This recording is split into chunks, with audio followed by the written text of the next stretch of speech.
Pasahin ang bayan ko. Bayanin ka kung ay nyo kailan may hindi susuko. Ang lahat ay gagawin upang padalin ang tangtangin ko ay litiin sa bayan natin. Inaalay sa lakas tayong pumako ng sabay-sabay.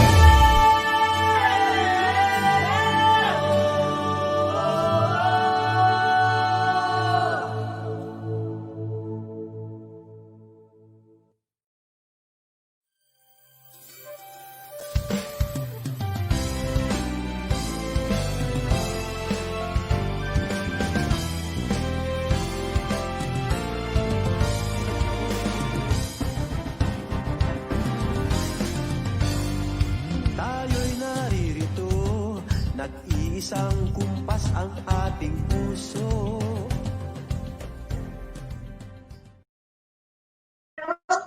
Maayong hapon, Davao Region. Maayong hapon, Davaoenos. Welcome to another episode of One Davao on COVID-19, a virtual presser.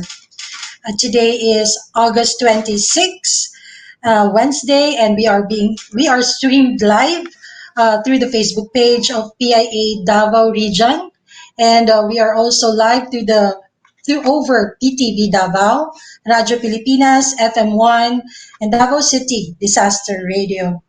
So earlier, we have witnessed the virtual launch of the Davao Regional Development Plan 2017-2022 midterm update, as well as the presentation of the Davao Region COVID-19 Recovery Program.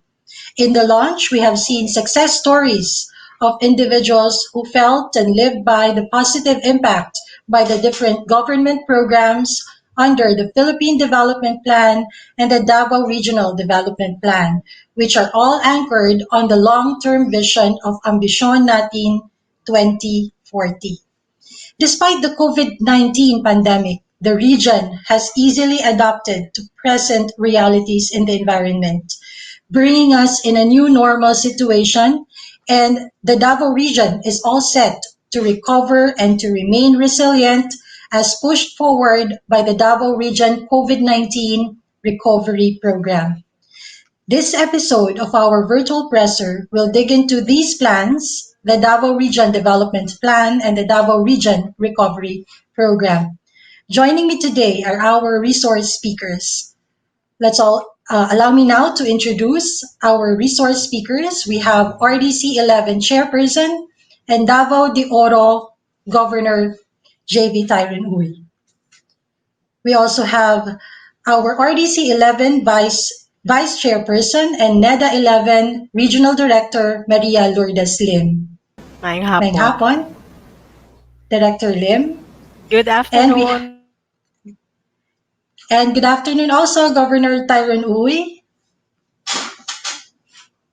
Yes, and we are also joined by our Department of Health 11 Regional Director Annabel Yumang. Maayong hapon, Director Yumang. And we also have our DTI 11 Regional Director Maria Belenda Ambi. Good afternoon. And our DSWD 11 OIC Assistant Regional Director for Operations, Merlinda Paragama. And finally, our PNP Region 11 Regional Director, Fillmore Escobal. Maayong hapon, Director Escobal. Okay, we will forgo the opening statement because we have a lot of guests this afternoon, and we will now proceed to the question and answer. So congratulations po pala sa ating pong Regional Development Council, sa ating NEDA Region 11 for a successful virtual launch of the Davao Regional Development Plan 2017-2022 midterm update. Congratulations. Okay, mauna po ako sa ating chairperson po ng RDC, and this can be answered by both Governor Tyron Uy and our Regional Director, Maria Lourdes Lim. What could have been the Davao region's performance po in the first and second quarter of this year? Pwede po ba nating, this question muna is, pwede po masagot ni Director Lynn. Our viewers, congratulations to all of us for the successful launch of the Davao Regional Development Plan and Davao Region COVID-19 Recovery Program earlier. No, we have reached about 35,000 people. No, and the number of likes have been growing on our FB pages. So congratulations once again. Now, thank you for that question. We have actually prepared the regular quarterly regional economic situationers. Now, we have that for the first and second quarters of 2020. And we're focusing on key macroeconomic indicators. First off, on our inflation rate, we still experience low and stable inflation rate. Prices of basic commodities in Davao region posted an average inflation rate of 2% in the second quarter of 2020, which was 1.6 percentage points lower than the 3.6 percent inflation rate recorded in the same quarter in 2019. So this low and stable inflation rate during the second quarter of 2020 was attributed to a decrease in inflation rates, particularly for housing, water, electricity, and other utilities, including transport and maintenance and furnishing of households. On the other hand, for our labor and employment, the employment rate for the quarter decreased based on the April 2020 round of the labor force survey. The employment rate of the region declined to 82.1%, which was a 14.8 percentage points drop than the employment rate recorded a year ago for the same second quarter period. Consequently, the Davao region's unemployment rate decreased to 17.9%, approximately 18%. And our total labor force also for the second quarter was estimated at 1.965 million.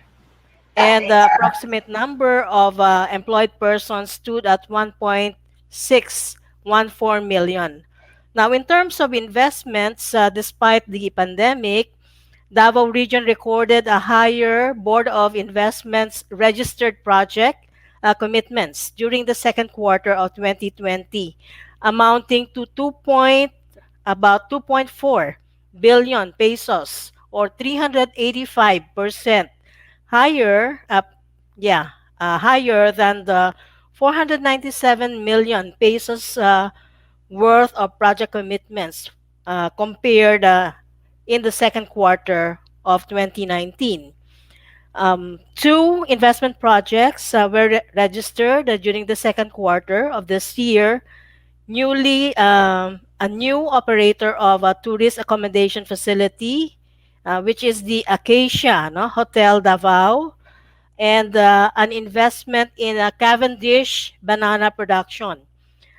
In terms of export and imports, our exports for this quarter decreased by about 27%, with the value of exports decreasing from 658.8 million US dollars in the second quarter of 2019 to 472.75 million US dollars in the second quarter of 2020. The lower export performance of the region during the quarter was due to the lower volume of banana, coconut oil, and pineapple, as well as rubber products exported. And the decline in exports with the rest of the country was due to the COVID-19 pandemic, which disrupted supply chains and shipments. We also had experience canceled air travel for several months as well as the quarantine measures throughout the globe that constrained international movement of goods. So we're quite fortunate that our agriculture sector did not suffer that much, no, for this period, including our livestock, poultry, and fishery. But as for the tourism sector, this is one sector that was really badly hit by COVID-19. No? Total tourist arrivals during the second quarter of 2020 declined by about 95% compared to the same period of last year. There were about only 67,159 tourist arrivals in Davao region during the second quarter of 2020, which was lower by 1.2 million tourists from a year ago for the second quarter. So the pandemic was the main reason for the poor performance of the tourism sector, no, during this quarter. Now, in particular, the reasons, no, for attributed to this drastic decline in tourism performance were the cancellation of flights in Davao City, no, effective March 18, due to the pandemic. Resumption of limited commercial flights only commenced on June 8th, and lately in July, when the MECQ was again imposed in the National Capital Region, there were no flights, no, forthcoming. Travel restrictions and shutdown of borders contributed to this decline, including the closure of tourism-related establishments and the cancellation of meetings, workshops, conventions, events, activities, among others, na beginning March of 2020. So these are our key, no, indicators for the second quarter of this year. Thank you, Thank you, Director Mai. Director Lim, for a very comprehensive briefing about that. And this time, we will also ask our RDC chairperson and also RDC Director Lim on how can the Davao region achieve our economic growth rate, especially what is targeted as what is written in the Davao Region Development Plan, and at the same time significantly lower the poverty incidence to only 10.5 given the adverse effects or impact of COVID-19 in 2020. Unahin po natin si Governor Tyron Uy. Gov.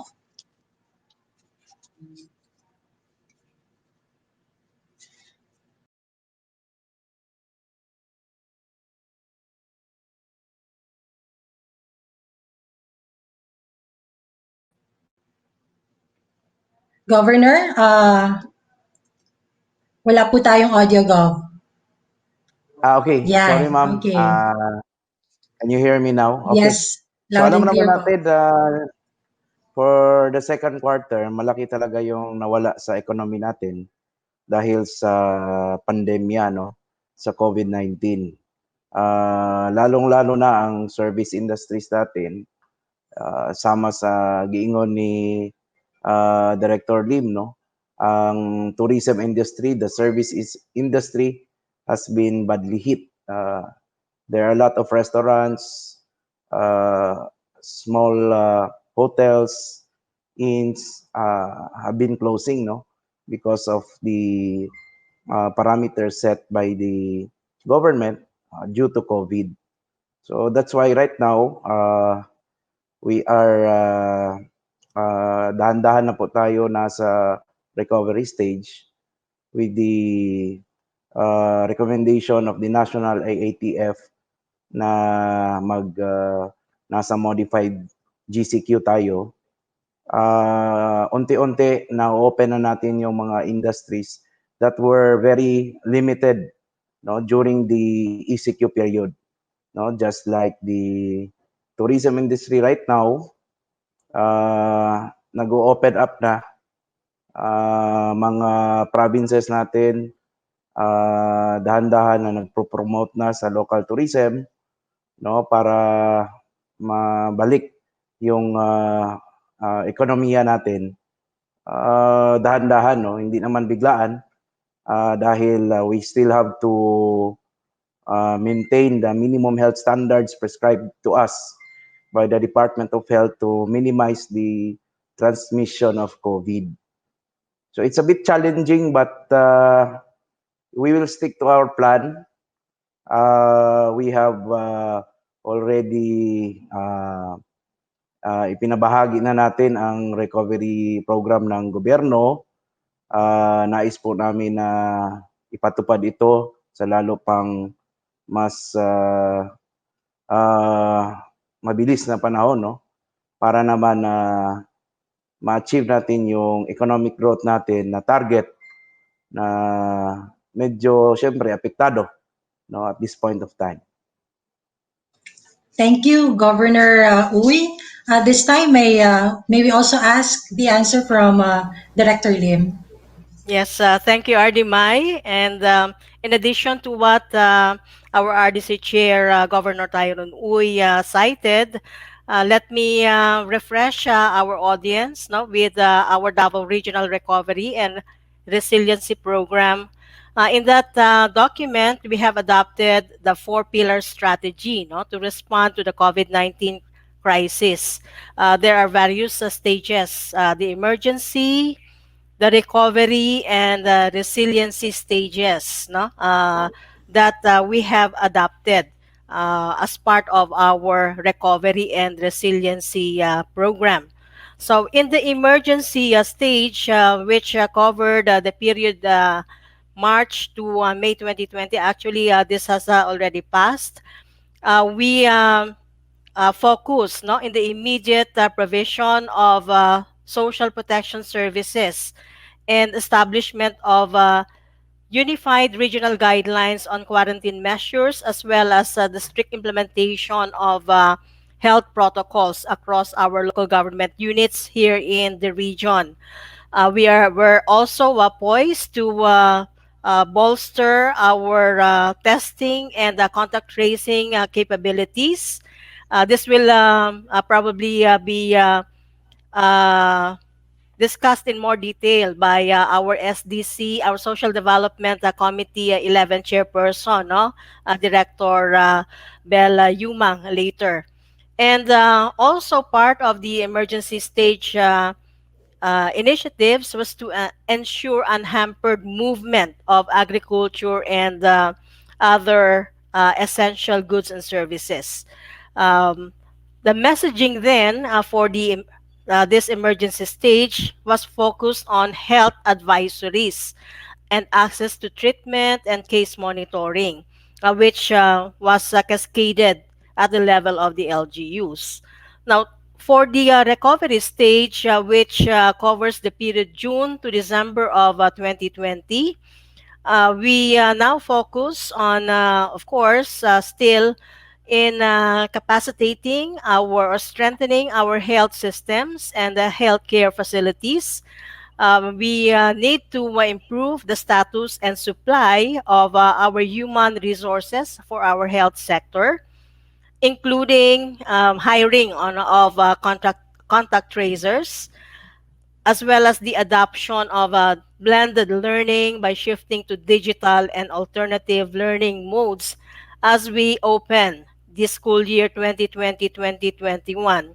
Now, the Malacanang has already issued an order, no, that school year opening for this year would be on October 5, 2020. So, our education sector is currently preparing for this blended and other alternative learning modes, no, for our learners. For 2021 onwards, this will now comprise our resiliency stage. We now focus on the new normal, no? Hopefully with the availability of a cure or a vaccine for COVID-19. we would have then normalized our business sectors and turning this crisis into opportunities. Included here in this resiliency stage is fast tracking the implementation of the Philippine Identification System, or the PhilSys. This will aid in the faster delivery of social amelioration, and other social protection um, projects or assistance to our vulnerable sectors. Also, for the resiliency stage, we are also institutionalizing the full integrated health systems database, as well as the implementation of the universal health coverage that will address the requirements of emerging or re-emerging infectious diseases. Also, for this stage, for the education sector, the institutionalization of flexible learning options such as open high school, alternative delivery modes, and satellites for off-grid areas would be undertaken. So, for all of these stages, we hope that available financing and assistance to the most vulnerable sectors of our economy would be facilitated. No?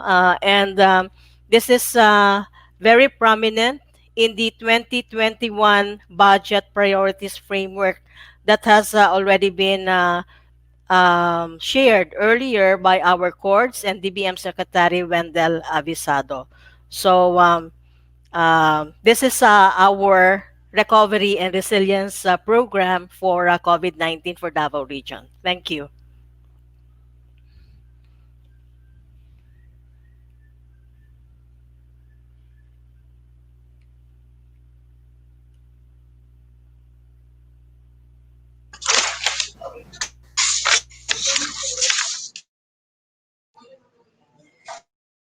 Okay, thank you, Director Lim, for that. All these recovery plans are our actions to address this COVID pandemic. This time, we will now ask our DOH Region 11 Director to give us the latest situation or updates from the Department of Health on this.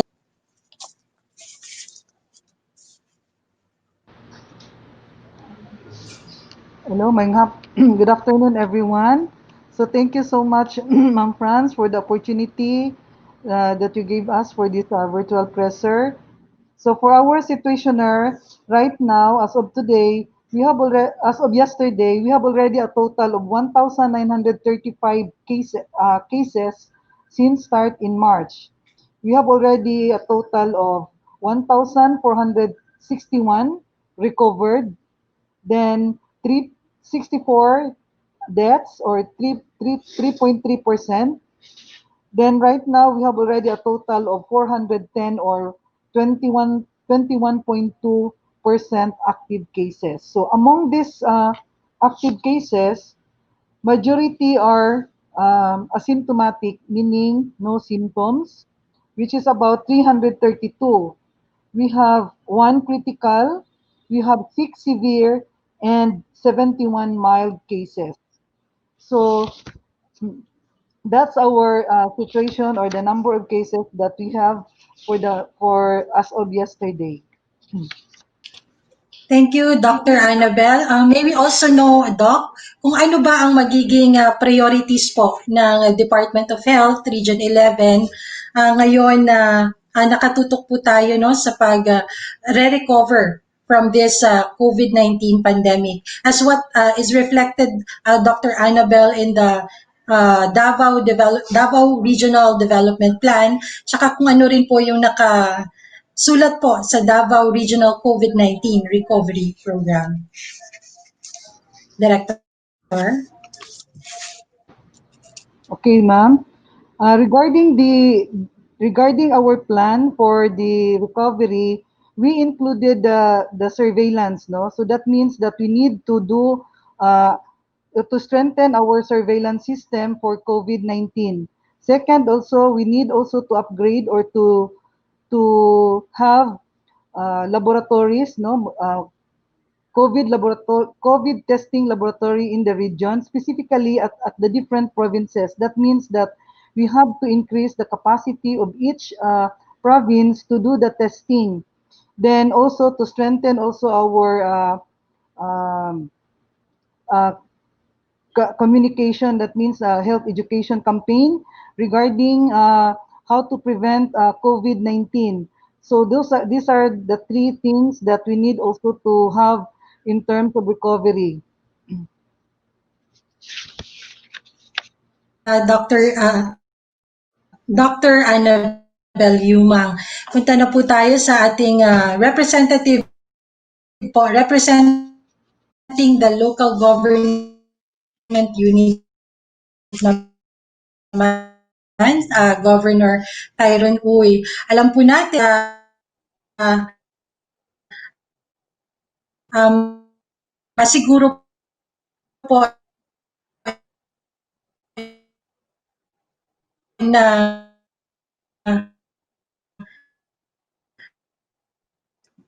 Ma'am, putol-putol po kayo, tayo ma'am. po dito sa local government de Oro. And ano po yung magiging strategiya na gagawin po ng probinsya ng Davao de Oro in as part po in your recovery plan, Governor? Well, as part of our recovery plan, kasali na rin yung plano with the Department of Health, no, na magtayo tayo ng isang COVID laboratory dito, isang level 2 biomedical laboratory para dito na rin yung testing para makater na rin natin yung locals natin sa Davao de Oro and maka-focus na yung SBMC and DRMC sa ibang lugar. So, isa yon sa mga plano natin for Davao de Oro. And aside from that, we ramp up we have the budget coming from the national government, the Bayanihan Grant, no, which we also prioritize the subsidy, no, para sa ating mga farmers para sa food security. So nagbigay tayo ng mga fertilizers, mga farm inputs para magkaroon tayo ng early harvest, no, lalo na sa rice production natin. So dito sa Davao de Oro, tayo nagpo-promote din tayo ng local na tourism, no, isa rin sa mga strategies namin na matulungan yung mga nasa service industries para makabalik sa kanilang normal na pagninegosyo para magkaroon ng trabaho ang mga tao. So, yun ang mga ginagawa namin aside from the fact na hindi naman nahinto yung mga agricultural practices dito like yung mga export products natin sa banana industry, no, and other industries as well na kasali sa mga priority, no, or yung mga basic talaga.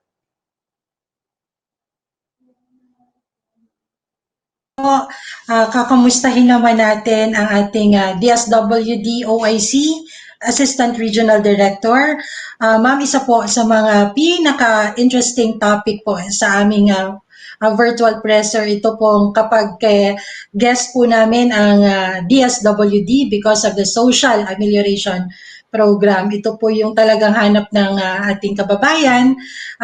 Ilahagi ning ginasubaybayan, ma'am, no, pag ang ato ng bisita ang DSWD.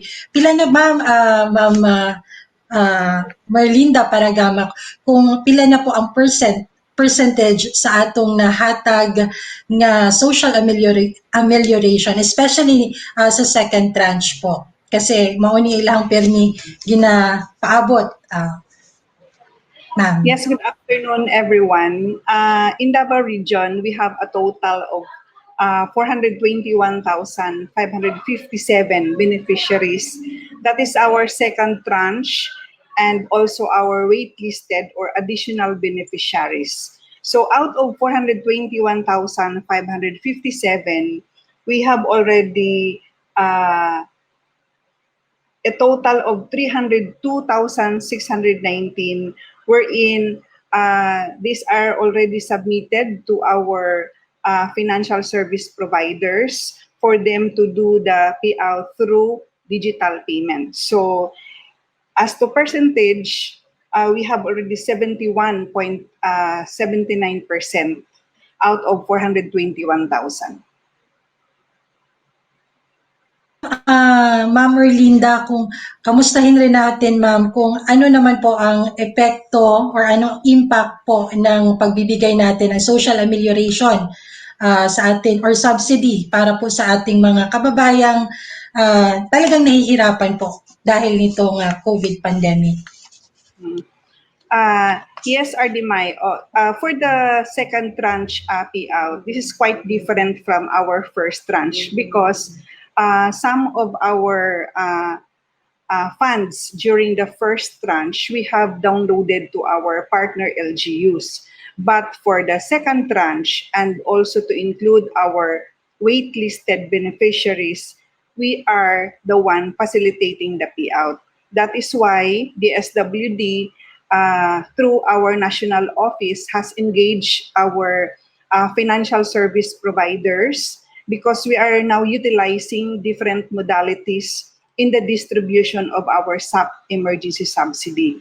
We are utilizing the direct payout, meaning we are using our special disbursement officers. We are the one facilitating the payout to the beneficiaries. The number two, we are utilizing the digital payment. This is through our financial service providers.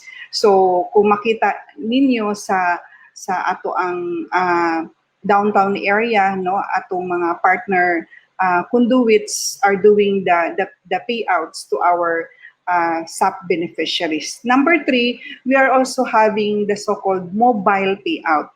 This is also another online payout, but our service provider, particularly the USSC, is facilitating right at the gymnasium to conduct the payout, lalo na sa ating mga malalayong area.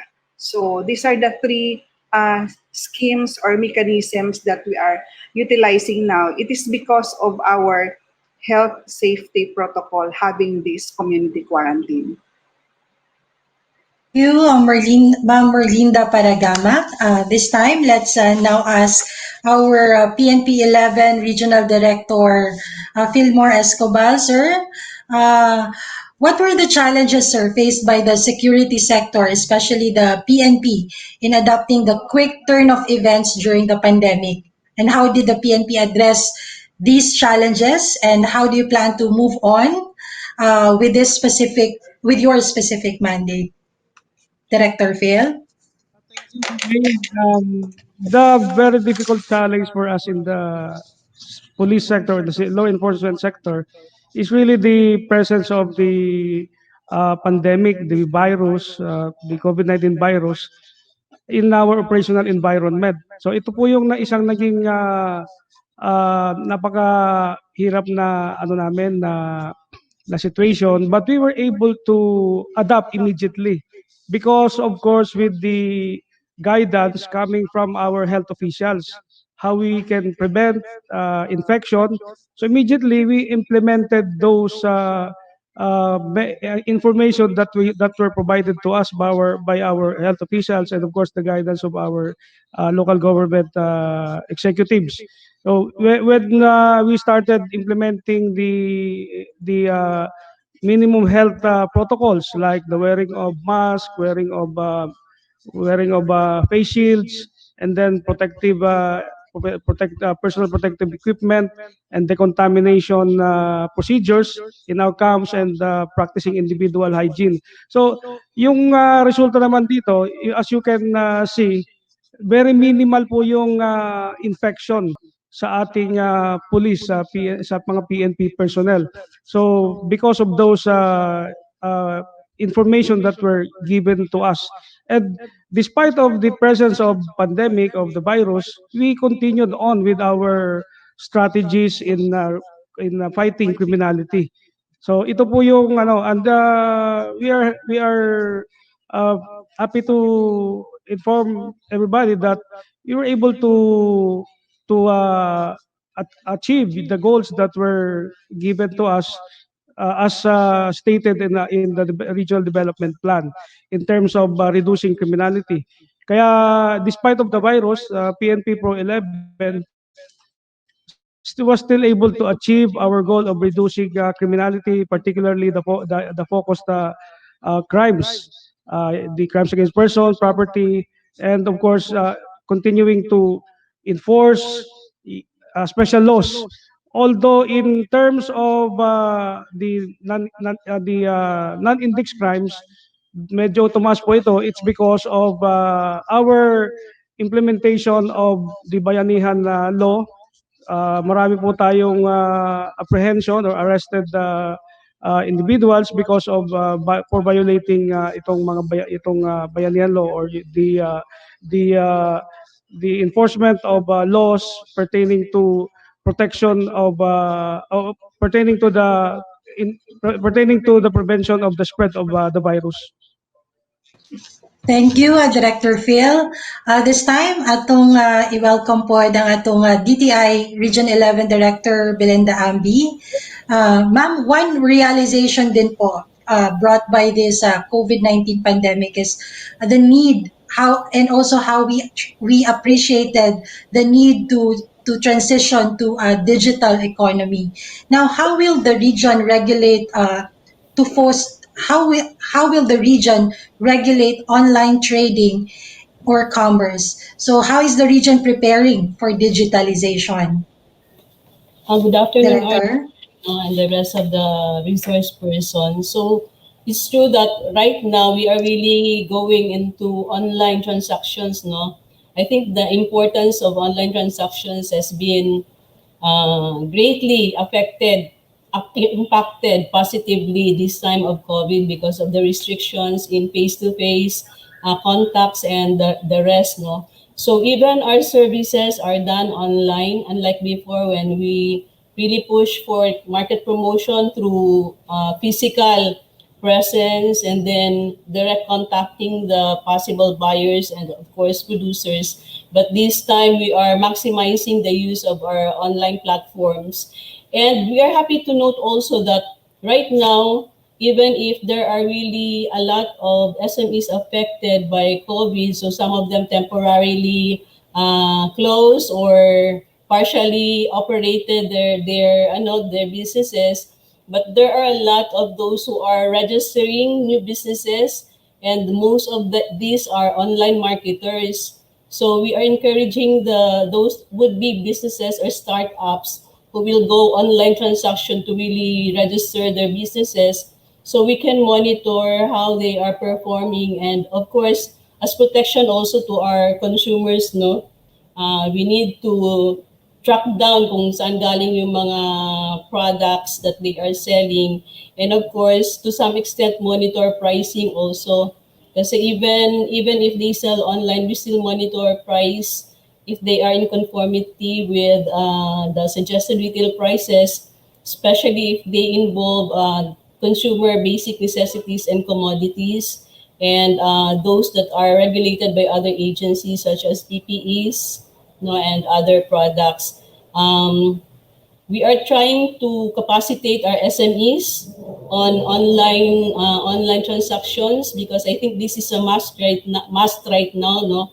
So most likely they will be doing a lot of negotiations and selling, marketing through using the e-commerce platform, no. So we really have to strengthen our campaign for registration and as well as capacitate our MSMEs. But actually, we have challenges that we have to contend with because not all our micro, small, and medium enterprises have the connectivity, and we have challenges even in our infrastructure. So those are still challenges that we have to contend with. But despite that, we are trying to build their capacities on really going online, no? But nevertheless, although meron iba na hindi talaga pwede maka-online transact, but we facilitate pa rin ang ano natin, MSMEs, especially those that are located in far-flung areas. So we still do contacts, no, direct contacting them and then linking them with possible buyers. And I hope that eventually we can recover from this pandemic and probably expand our reach to the market, not only through physical presence or physical contacts, but through e-commerce. Director Ambi. This time I will now read the questions we got from our media partners. Unahin ko na itong mga questions ni RJ Lumawag of Sunstar Davao.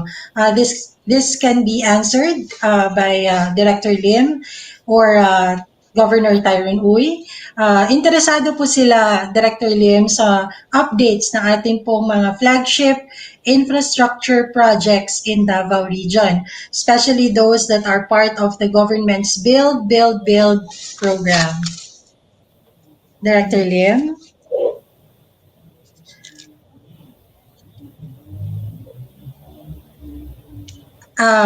Wala pong audio si Director Lim.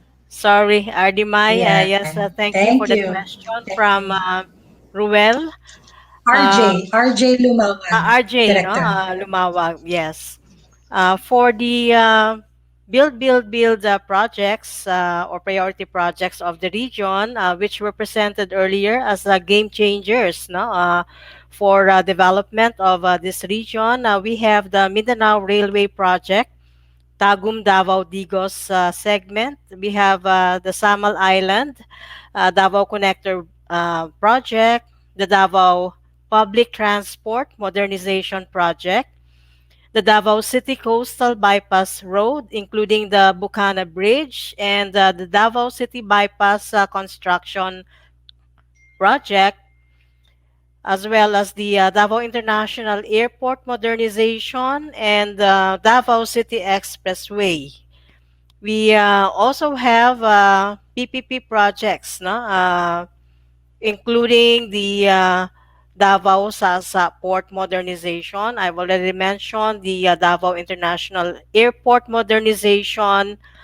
Here is another PPP project, the Davao People Mover Project, or the monorail system to be implemented in the city of Davao. We are also working on the rehabilitation and improvement of the Davao Fish Port Project and the Davao Food Complex, including our regional government center, no, for Davao Region, located at Bago Oshiro in Davao City. So these are our build projects for the rest of the Duterte administration. Thank you, RDMI. Thank you. Director Lim, may follow-up po tayo. May follow-up po ako sa tanong na yan. Are these projects pushing through despite some challenges like this COVID pandemic? Tuloy na tuloy pa. Yes, Director. Yes, RDMI, no?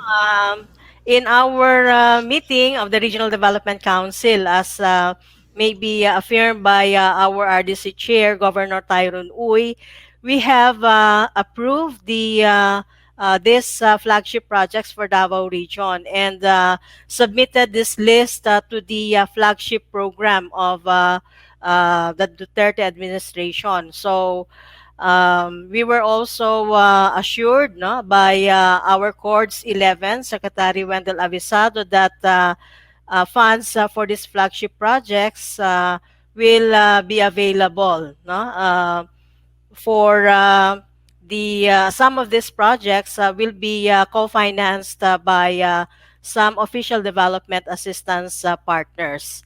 Okay, so we are assured that funds will be made available to realize our flagship projects for this region.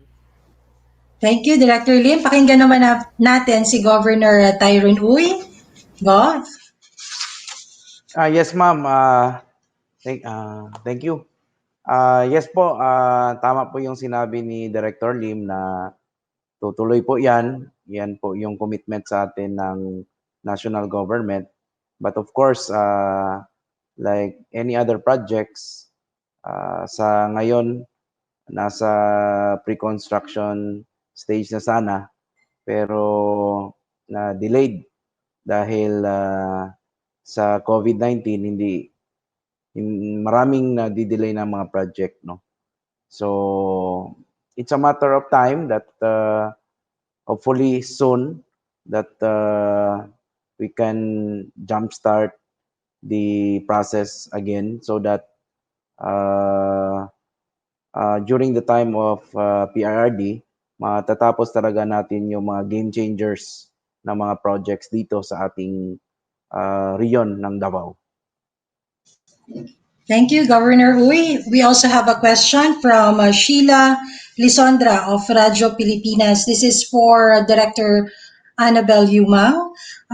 Doc, data from the Department of Health Davao Region showed that the ward beds for COVID-19 patients in Davao Region has already reached the warning zone level. Are we eyeing for another facility in the region for this particular concern, Director Yumang? Okay, good afternoon.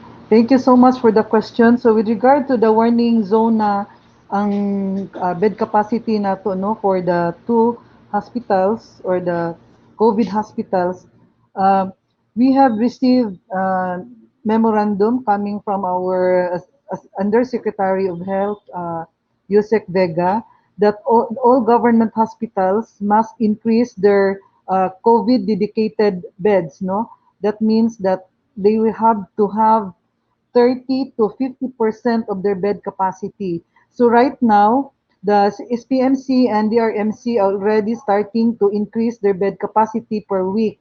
So in preparation for the surge of patients. But the meaning of this warning sign that we have is the hospital need to increase or to do something in during the times of surge of patients. However, in Davao City naman, the city government already identified 3 private hospitals in case the surge will happen, no? Mudaghan kayo nga ato ang pasyente, there are 3 hospitals that are being identified to accept or to cater the COVID patients. So this includes our DMSF hospital, Davao Doctors Hospital, and the MDRMC. So these are the 3 hospitals. However, these hospitals no identified will only cater during the surge capacity. So kung mudaghan na gid kaayo ang pasyente na may COVID. Okay, thank you, Dr. Annabel, for that information po. We also got a question from from social media para kini kay Ma'am Merlinda Paragamak of DSWD. Ma'am, unsay action nato nga gibuhat karon nga ang mga tao sa kalsada na matulog gumikan sa kataas sa pila sa M. Luwilier. And nag-send sila, ma'am, all the pictures of people na natulog sa kalsada, ma'am, no, while waiting for the opening of M. Luwilier. Ma'am Paragamak? Unang-una, RDMI, no, atong gipakusgan ang ato ang information dissemination nga ang kadtong wala pa sa schedule dili mag-adto sa ilahang mga assigned outlet. Kung ang ato pong partner financial service provider dili mo entertain sa kadtong dili pa nila schedule to avoid influx no of our beneficiary in a particular outlet. Number 2, gi-intensify pa nato atong coordination of course with the PNP, the Barangay LGU and our local government of Davao para any assistance no relative to the social distancing problem sa atong nagkadaiyang outlet sa pag-withdraw sa ilahang emergency subsidy. So in fact no, we are writing a communication to the to Colonel Kraft, no, our PNP director, particularly, it is because our problem here in Davao City. Medyo manageable tayo doon sa mga provinces, no. It is because kunti lang yung ating waitlisted na lang kasi yun, mga additional beneficiaries na lang. But in Davao City, no, we're talking of 300,000 plus. But actually, this is allocated per day. Nagkaroon lang tayo ng problem sa mga beneficiary na hindi pa nila schedule and then naana sila sa ilahang outlet. Then may mga reported cases na yung mga text no ini-edit nila just to i-change nila yung pizza ng pag-withdraw. So merong mga ganon plus may mga fixers pa daw. So that is why we're really mga situations like this reported na po ito sa ating PNP na partner. Thank you, Ma'am Marlinda Paragamak. We also have here a question from Michael Uy of Philippine Information Agency for Director Escobar. Sir, usa sa mga kalampusan sa atong pangandoy sa DRDP ang kahapsay sa seguridad sa atong pamilya maski sa sulod sa atong mga panimalay. Sa karong panahon sa COVID-19, daghang tag nadunggan nga mga domestic violence. Sa record sa atong kapulisan, mitaas ba gayod ang numero sa domestic violence? Ug unsay mga programa ani sa atong kapulisan aron malikayan kining krimen sulod sa panimalay? Director Escobar. Salamat, Ma'am May. Base sa atong data karon sa atong WCPD, kaning mga bawsi cases or violence against women and children, which usually appeal diri ang mga domestic cases, nibaba labi na karong pandemic. So our data shows that for the period for the period this March to August 2019, 388. Karong March to August 2020 is only 273, or there's a decrease of 29.64%. It is true na merong mga kaso na na-report, pero ang atong data suggests that it decreased during the pandemic. In terms of the programs that we're right now implementing sa PRO 11, naatay bagong platform karon sa pagreklamo sa mga kaso. Mao ni ang programa sa Philippine National Police na ireklamo. So this is being handled by our R7 or our Regional Investigation and Detection Division. Kung diin, pwede na magreklamo ang atong mga complainants pinaagi sa Facebook platform, sa Messenger. So ilalang atuan ang Facebook page kung unsa na police station, na ay desk officer, kumbaga na siya online desk officer na mag-receive sa inyong complaint, pinaagi sa online complaint, i-interview online. So kinahanglan ma-interview sila online sa atong desk officer kung unsa ang kaso na i-report, i-refer ni sa section na in charge, say for example kini bawsi cases, i-refer ni sa WCPD. So napay tayo man lain-lain na programa na ginahimo para mapababa natay mga advocacy program para sa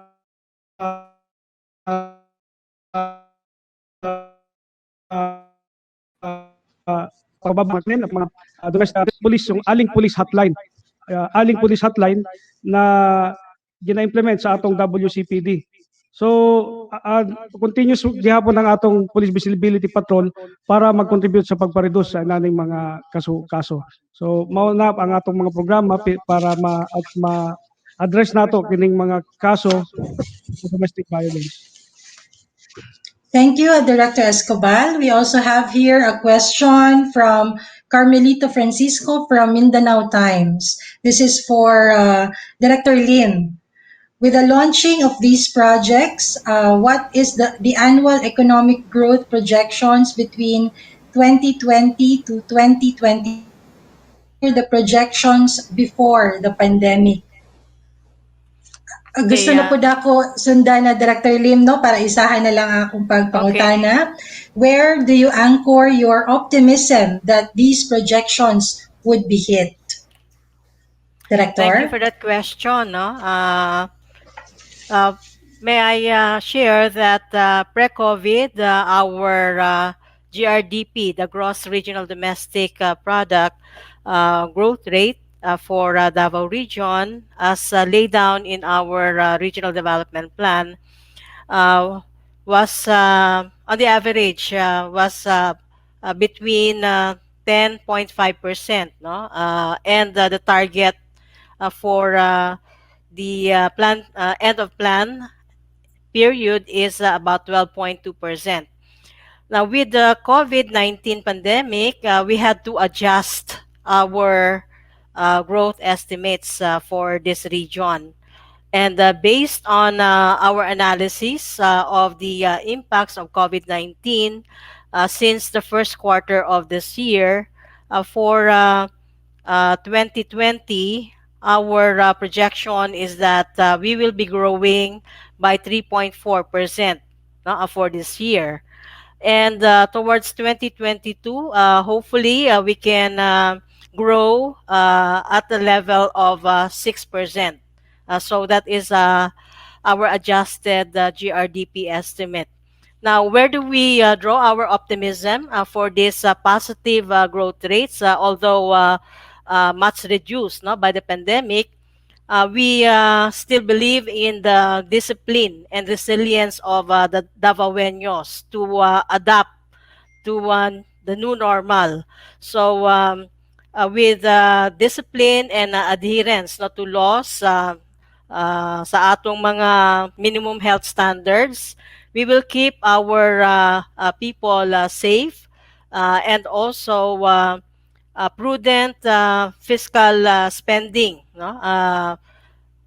Spending on the right priorities for this period, meaning strengthening our health systems and also spending on social protection programs, including our build projects that will provide us the opportunities, no, that our people need to uplift them from this crisis. So that is our response to that question, Ardimai. Thank you.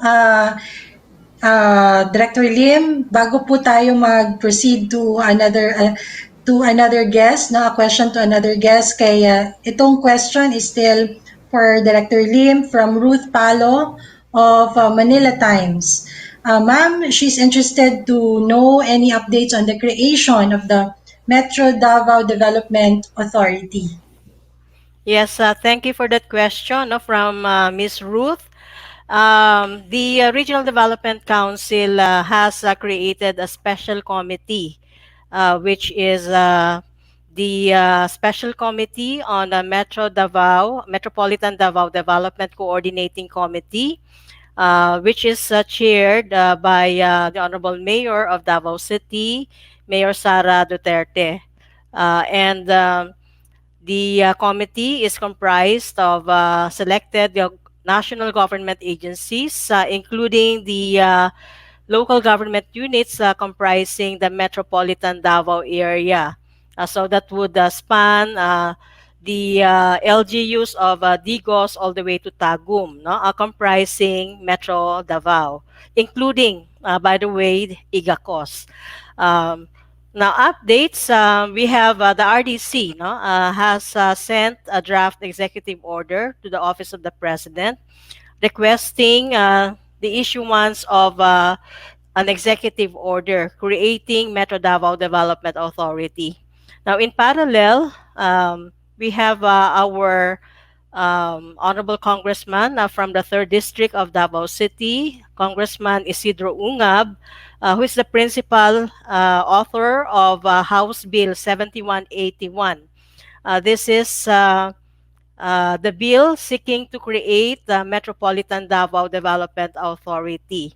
And as of this time, the RDC, by the way, passed a resolution through its executive committee requesting all the congressional representatives of Davao region to support the passage of this House Bill 7181 to realize the institutionalization of Metropolitan Davao Development Authority. So these are our latest updates on MDDA. Thank you very much, Director Lim. This question is for Director Escobar. This is from Joey Dalumpines of Philippine Information Agency. Sir, how do you assess the interoperability of all police and military units in responding to the terror threats in the region based on real situation? From what group would the terror threat in the region would come from? Gusto ko na rin pong sundan yung question na yan kasi may nakita rin tayong related sa tanong na yan. This is from Ralph Lemit of Sunstar Davao. Sir, kamusta ang security sa Davao region days after the Holo blast? May we know if there is also a proposed lockdown in the city as a preemptive measure? Director? Immediately after that incident in Holo, the Philippine National Police Regional Office 11 uh, was already in full alert status because we also anticipated similar incident because of the prevailing information that there are some elements also in our adjacent regions uh, uh, which are sympathetic to these groups, particularly the Abu Sayyaf groups. If we consider yung past incidents dito sa Davao region, meron tayong mga insidente na nangyari din like the Ocean View incident and still further in the past yung dyan sa may bandang Samal incident, yung Pearl Farm incident. So we are, although the likelihood of that happening in the region is very low because of the geographical distance of these elements. But one source of terrorist threat is in this region is really coming from the CTGs or the communist terrorist group. Ito yung very active dito sa ating region. But our security forces, particularly the Armed Forces of the Philippines and the Philippine National Police, are very much coordinated in our efforts to secure Region 11. We have, in terms of coordination, we have coordinating platforms like the JPSCC and then the Regional Law Enforcement Coordinating Committee. And we also conduct joint operations, law enforcement operations with the Armed Forces of the Philippines. So, with all the units of the AFP and the Philippine National Police alerted in this region, we are confident that we will be able to prevent these kinds of incidents in this region. Okay, thank you, Director Phil. This question naman is for Director Yuma. Gikan kini kay Berchan Anchay of ABS-CBN Davao. With the entrance of COVID-19, ano po ang mga nakikitang improvement na kailangan punan sa ating healthcare system, especially sa Davao region? Director Yumang? Hello, ma'am. Hello, ma'am. Pwede repeat your question? Sige po. Tanong ni Berchan Anchay of ABS-CBN. Ano po ang mga nakikitang improvement na kailangan punan sa ating healthcare system, especially sa Davao region? Okay. So thank you so much, Ma'am Anchay, for the question. So for the improvement that we wanted also to to happen in the region. This includes our the health system capacity, no, within the region, like our improving our number of bed capacity, especially during the surge capacity or the increasing number of cases. So we also wanted that during this time, uh, we have to utilize also our temporary treatment and monitoring facilities in the region. So as we can see in our data, some of this, no, some of the patients or some of our COVID patients na nakita na natin na they are already in the our temporary treatment monitoring facilities. Okay, thank you, Doc Annabel. Na siya'y follow-up, no? Si Berchan is still for DOH. Unsa ang indication, Doc, nga kinahanglan na musulod ang Davao region sa surge capacity? Any indication po? Kung naanatay mga daghan kaayo nga kaso, so right now wala pa man nato nakita, no, kay kaya pa sa ato ang duha ka hospital, government hospitals to cater these patients, no. So nakita pud nato nga although natay mga daghang kaso sa nagkadaghan ang atong cases sa COVID, but majority of these cases are mild, no, or asymptomatic, buot pasabot kaya ra sila nga ma-manage or pwede ra sila dalahon sa ato ang mga temporary treatment and monitoring facilities. So sa pagkakaroon, dili pa nato masulti nga daghan kaayo ang ato ang kaso nga dili masulod sa hospital. Okay, thank you, Doc. We also have here a question for still for Director Lynn.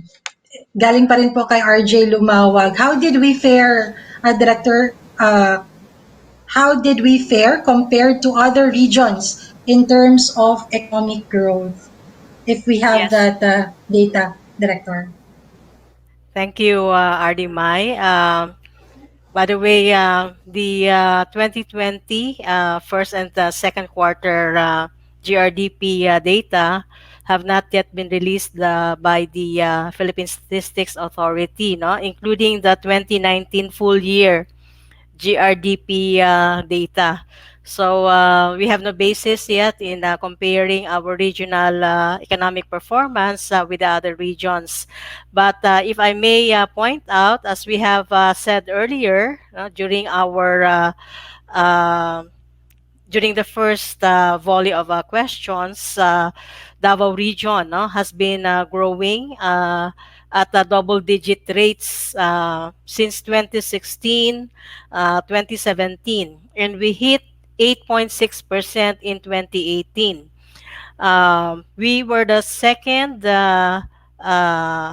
fastest growing region throughout the country and the top one regional economy in Mindanao.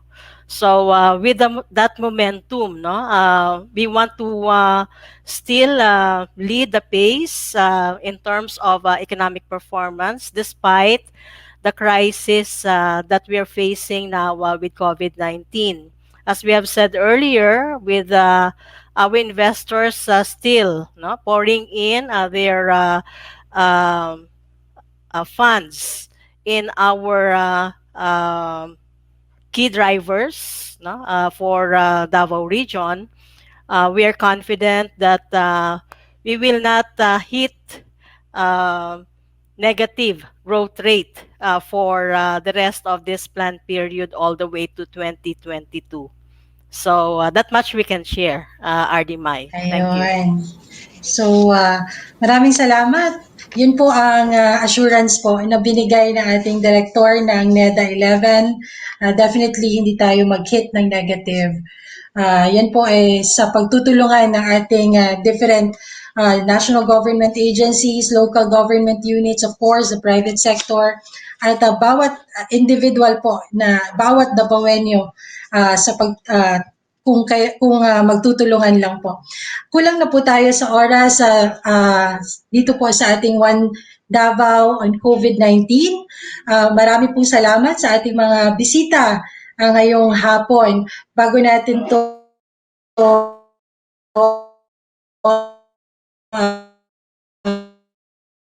tapusin, kukunin muna natin si Director Ambi ng DTI 11. Okay.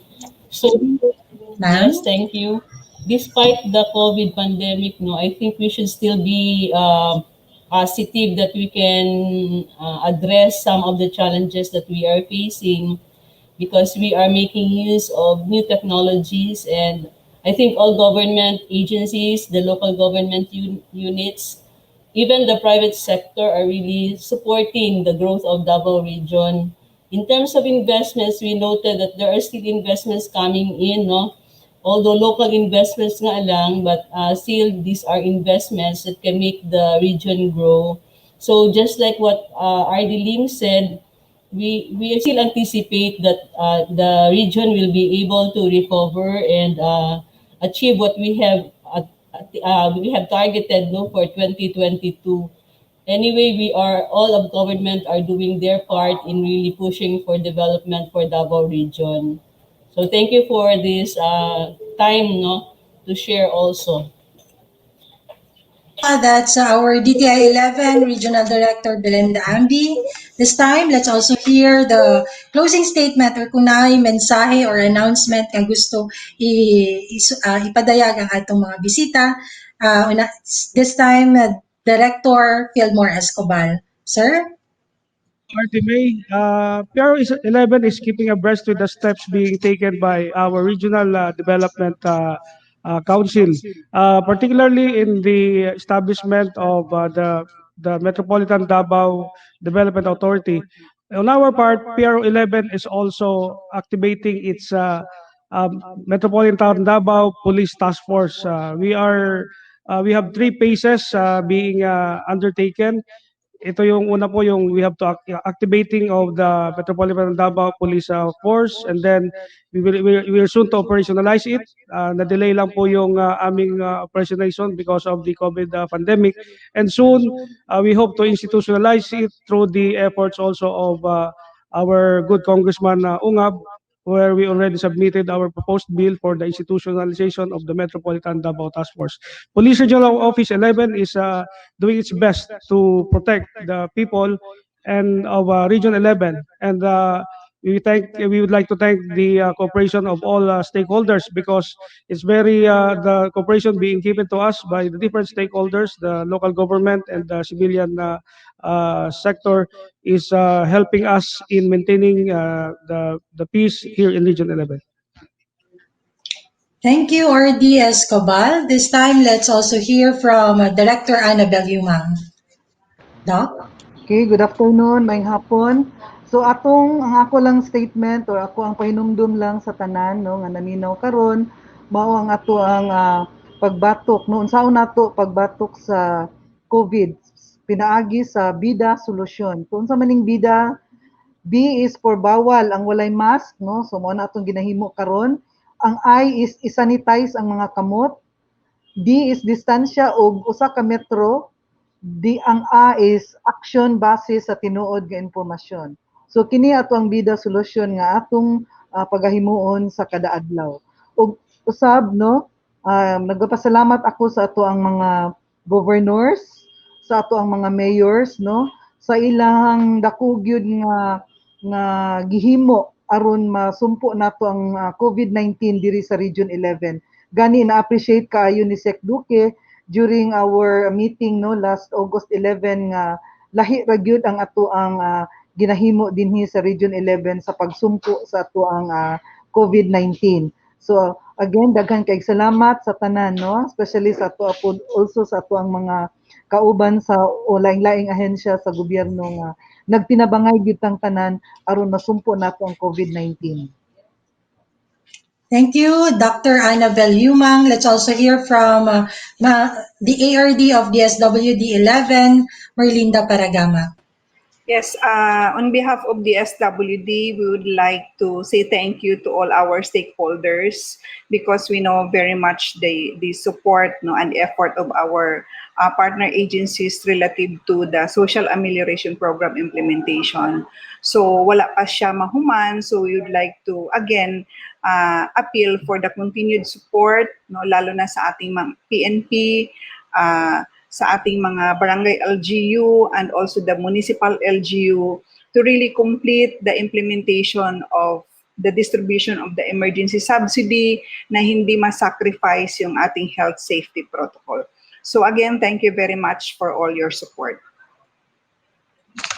Thank you, ARD Paragama. At this time, let's also hear from our NEDA 11 Regional Director, Maria Lourdes Lim. Thank you, RD Mai. First off, I'd like to thank my colleagues in the Regional Development Council for launching this midterm update of the Davao Regional Development Plan 2017 to 2022 and its accompanying plan documents, the Recovery and Resiliency Program, the Regional Development Investment Program, the results matrices, and the Davao Regional Development Research Agenda for this period. I'd like to also acknowledge the valuable assistance of the C4D-NET, Communication for Development Network, our public information officers all over the region, and of course, to our special guests. Since this morning, our Cords 11, Secretary Wendell Avisado, Undersecretary Mercedita Zumbilya, and hopefully DG of the Philippine Information Agency, Director General Ramon Waloping the third would view this virtual presser as well. The good news is with this midterm update of our plans, we have our guideposts in our ways forward for lifting Davao region out of this pandemic and to also fully recover from this COVID-19 with the whole of nation approach in implementing all of our development strategies. I'm very optimistic that we will still pull through out of this crisis and reach our adjusted development targets by the end of our plan period. So to our media friends, please share this good news to our stakeholders. Thank you for this opportunity for sharing the plan development directions of the region. Mayong hapon sa tanan. Thank you very much, Director Maria Lourdes Lim. This time, ato po paminawon ang atong Regional Development Council Chairperson and Provincial Governor of Davao de Oro, Governor Tyrone Uy. Gov? Thank you, thank you, RD May. Unang-una sa tanan, pasalamat tagdako sa mga kauban nato sa RDC Regional Development Council. Of course, with the assistance of the very able Vice-Chairperson, Ma'am Maria Lourdes Lim. And patuloy po na tutulong ang mga local government units natin, lalong-lalo na sa pag-prevent ng transmission and ma-manage yung COVID-19 situation natin on the ground through our local IATFs and support the recovery programs of the national government that will aid in our achievement sa mga targets natin, economic targets in due time. And we also would like to commit as part of the LGUs, in the part of the LGUs, to spearhead the efforts to end the local communist conflict, armed conflict in the countryside, especially in our provinces, especially leading the RCSP programs, the retooled community support programs, para po na mabigyan natin ng mga developments ang mga malalayong lugar natin sa probinsya at sa siyudad ng Davao. Together with the security forces, the RPSB of the PNP, and the CDT teams of our Philippine Army, we will together create a meaningful change, no, sa mga nasa hinterlands o mga GIDA areas natin para makakontribute din sila sa mga targets natin, lalo na sa food security. So in behalf of the local governments, we truly commit to the objective of this government to recover from this pandemic and commit to serve better for the welfare of the people. Thank you very much, Governor Tyron Uy. Congratulations po sa lahat. Kami rin po sa Philippine Information Agency nagpapasalamat sa lahat po na naming partners. Kaya po nagpapatuloy po itong ating One Davao on COVID-19 Virtual Presser. Ito po ay nabuo dahil sa pagtutulungan ng different national government agencies, local government units, of course, ating mga partners from the private sector. So patuloy po kami sa aming mandatong pagbibigay ng timely, accurate, and relevant